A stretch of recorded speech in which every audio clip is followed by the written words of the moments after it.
નમસ્તે રાઉન્ડઅપમાં આપનું ફરી સ્વાગત છે। હવે નજર કરીએ 5 મિનિટમાં દુનિયાની ખબર પર।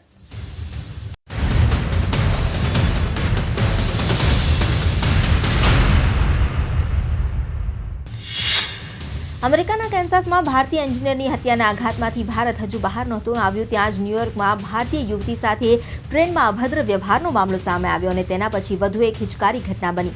એક ગુજરાતી વેપારીની હત્યા થઈ। હર્નિશ પટેલ નામના વ્યક્તિની ગોળી મારી ક્રૂર રીતે હત્યા કરી દેવામાં આવી। હર્નિશ પટેલને શ્રદ્ધાંજલિ આપવા માટે તેમની દુકાન બહાર બલૂન્સ અને ફૂલ મૂકવામાં આવ્યા છે। તેમને શ્રદ્ધાંજલિ આપવામાં ભારતીય મૂળના લોકો ઉપરાંત મોટી સંખ્યામાં અમેરિકન પણ સામેલ છે। એક બાદ એક બનેલી આ ઘટનાઓથી અમેરિકામાં વસતા ભારતીયોમાં ફફડાટ વ્યાપી ગયો છે। ટ્રમ્પ તંત્ર ભલે કહે કે અમેરિકામાં વંશીય હુમલાને સ્થાન નથી, પરંતુ અત્યારની સ્થિતિ જોતા તેનાથી વિપરીત વર્ણન જાહેર થઈ રહ્યું છે। કેન્સાસમાં થયેલા વંશીય હુમલામાં એક ભારતીય એન્જિનિયરનું મોત થયું હતું, પરંતુ આ હુમલા દરમિયાન ભારતીયને બચાવવા જતા એક અમેરિકન વ્યક્તિ વચ્ચે આવ્યો હતો, જે ગંભીર રીતે ઘાયલ થયો હતો। ઇયાન નામના આ વ્યક્તિને સારવાર માટે હોસ્પિટલમાં રાખવામાં આવ્યો હતો, જેને હોસ્પિટલમાંથી ડિસ્ચાર્જ કરાયો છે। ઇયાનની બહાદુરીના વખાણ થઈ રહ્યા છે।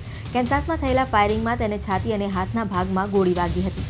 તેની બહાદુરીને વધાવતા તેને ભારત આવવાનું નિમંત્રણ આપવામાં આવ્યું છે। અગાઉ સુષ્મા સ્વરાજે ઇયાનને તેની બહાદુરી માટે સલામી આપી હતી અને જલ્દી ઠીક થવા માટેની શુભેચ્છા પણ, કારણ કે ઇયાને એક ભારતીયને બચાવતા ગોળી પોતાના પર લીધી હતી। ઇયાનનો હોસ્પિટલમાંથી છુટકારો થયો છે। ચીને દલાઈ લામાને અરુણાચલ પ્રદેશની યાત્રાની અનુમતિ દેવાને લઈને ભારતને ચેતવણી આપી છે અને કહ્યું છે કે બંને દેશના સંબંધો અને વિવાદિત બોર્ડર ક્ષેત્રમાં શાંતિને તેનાથી ગંભીર નુકસાન પહોંચશે।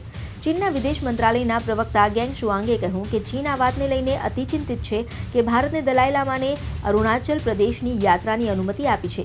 ગેંગના નિવેદન પર નવી દિલ્હીમાં ભારત સરકારના એક અધિકારીએ કહ્યું કે આ મામલે ભારતનું વલણ સૌને ખબર છે અને તે નહીં બદલે। અમેરિકાના રાષ્ટ્રપ્રમુખ ડોનાલ્ડ ટ્રમ્પે ટ્વિટર પર ટ્વીટની વણઝાર કરી તરખાટ મચાવ્યો। ડોનાલ્ડ ટ્રમ્પે આક્ષેપ કર્યો હતો કે તેમના પુરોગામી બરાક ઓબામાને નવેમ્બર રાષ્ટ્રપ્રમુખની ચૂંટણી ચલાવવા માટે તેમના ફોન ટેપ કરાવવામાં આવ્યા હતા। ટ્રમ્પે એક બાદ એક 4 ટ્વીટ કર્યા અને દાવો કર્યો કે ઓબામાએ ન્યૂયોર્કમાં 70 વર્ષીય ટ્રમ્પ ટાવર બિલ્ડિંગ ખાતે ટેલિફોન લાઇનને મોનિટર પર મૂકી હતી। ઓબામા ફ્રાન્સના આગામી રાષ્ટ્રપતિ પદની ચૂંટણી લડી શકે તે માટે ફ્રાન્સમાં એક અભિયાન ચલાવવામાં આવી રહ્યું છે। ફ્રાન્સના નાગરિક ન હોવાને કારણે ઓબામા ફ્રાન્સની ચૂંટણીમાં ઉમેદવારી નહીં નોંધાવી શકે। જો કે આ અંગે એક ઓનલાઈન પિટિશન કરાઈ છે। ઓબામાનો યસ વી કેન મંત્રથી આ પિટિશન દ્વારા પ્રચાર કરવામાં આવી રહ્યો છે। આ ઓનલાઈન પિટિશન પર 10 જ દિવસમાં 45,000થી વધુ લોકોએ હસ્તાક્ષર કર્યા। પિટિશન ફાઇલ કરનારને આશા છે કે 15 માર્ચ સુધીમાં તેમને 1 લાખ લોકોનો સાથ મળશે। ફ્રાન્સમાં ઓબામા ઘણા લોકપ્રિય છે, પરંતુ તેઓ ફ્રાન્સના નાગરિક ન હોવાથી રાષ્ટ્રપતિની ચૂંટણી લડી શકે તેમ નથી। ત્યારે ફ્રાન્સમાં રહેતા અમેરિકન્સ આ અભિયાનને એક સારા સંકેત તરીકે જોઈ રહ્યા છે।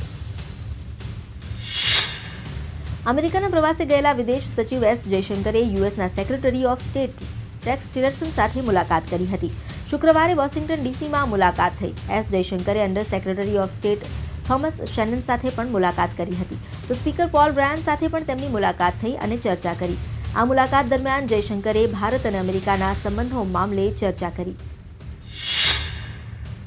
યમનમાં અલકાયદાના ઠેકાણાઓ પર યુએસએ હવાઈ હુમલો કર્યો છે। છેલ્લા 2 દિવસમાં અલકાયદાના અલગ અલગ ઠેકાણાઓ પર 30થી વધુ હવાઈ હુમલા કરવામાં આવ્યા।